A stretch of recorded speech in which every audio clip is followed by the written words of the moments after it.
Welcome to Channel Samson Strength. I'm Samson. I'm recording at home today. And man, it's been forever since I've recorded a video here. Just and it's weird. I guess I don't feel free to do so. It's not really something I feel like I'm allowed to do. I've got the place to myself at the moment. Doesn't happen often. By design, right? And so I guess so much fear that I've experienced within these walls. Actually, where I'm sitting right now, and there's a different piece of furniture here, but this is the exact spot where my ex-fiance threw a kick, and I put my left arm up to block it and tore my left bicep muscle. 75% tear. It was in this living room where I was trying to get my surgery, schedule my surgery, which would have been an out-of-state thing, and she wasn't going to let me do it. She said, "Sam, you deserve to be mangled and disfigured for the rest of your life." And and that's how I lived.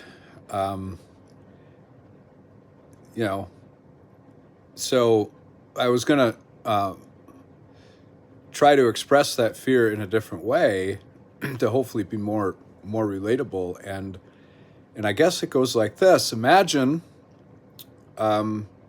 and I'm talking to I don't know who I'm talking to. I mean, I'm trying to get people to kind of get it, right? Like what's a comparable experience? Well, imagine that your ex-boyfriend, ladies, can just show up at your house with the police, beat the shit out of you, and then you go to jail. And then you get out of jail, and your ex is like, "Yeah, you better shape up, or I can do that anytime I want." And that's what it's like,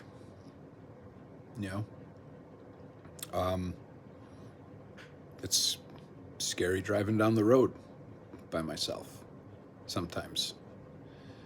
So, and that's also by design, right? And I don't like to live that way. So,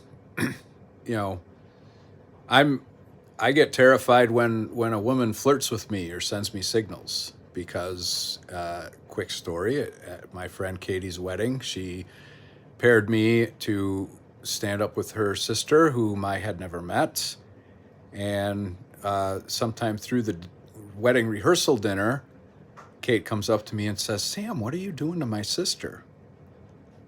Never met her. I wasn't paying any attention to her, which I guess was the problem.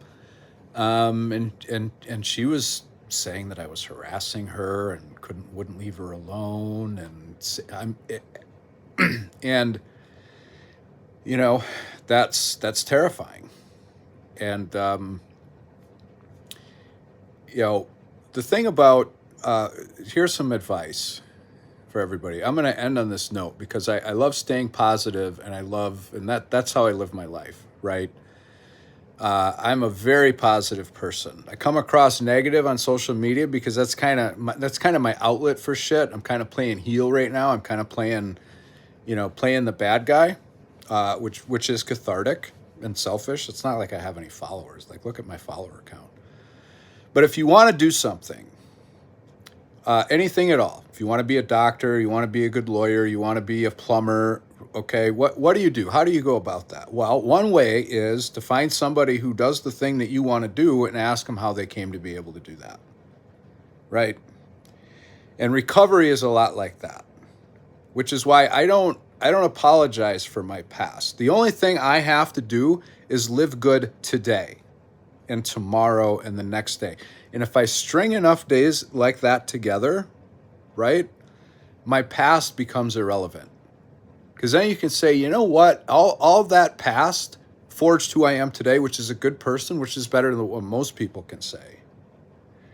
So, going back to the Old Testament, it's like, There's a lot to that.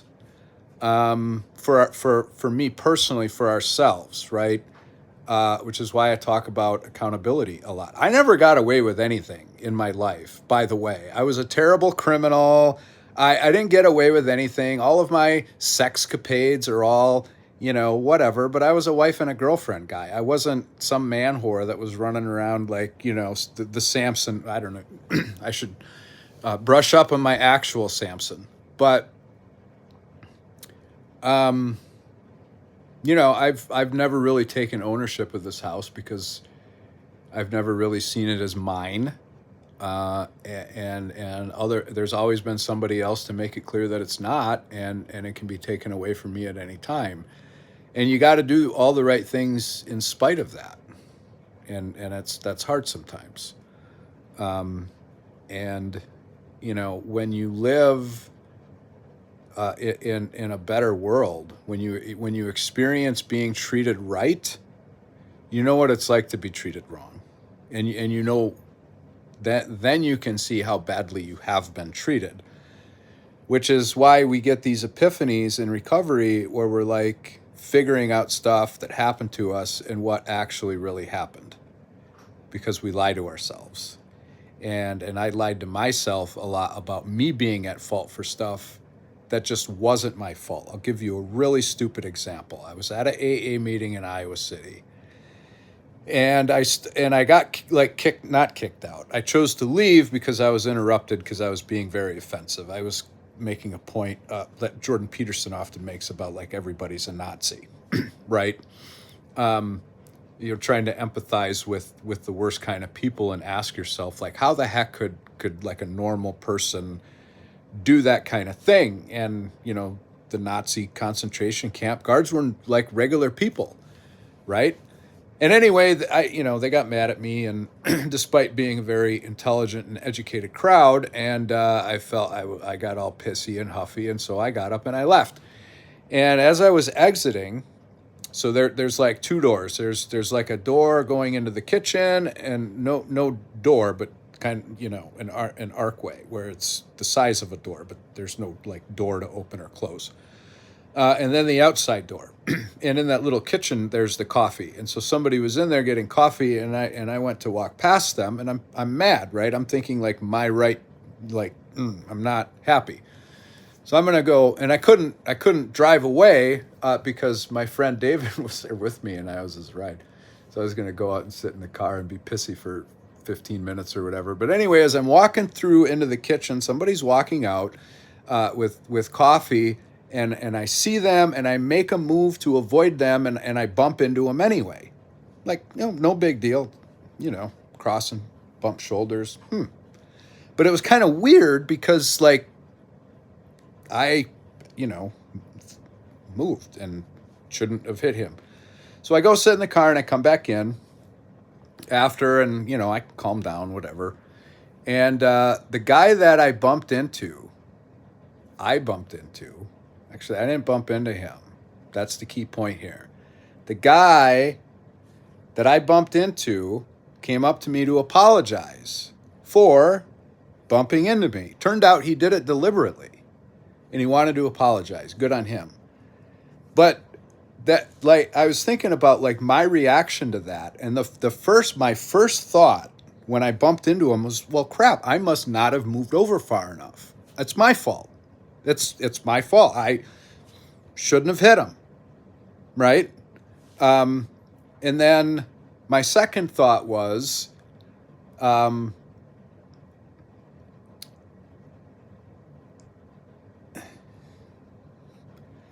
were three parts to that.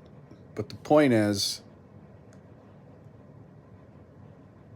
he bumped into me, and my first thought was to blame myself. Oh, and then I thought maybe he didn't see me. So my second thought was to completely excuse him, right?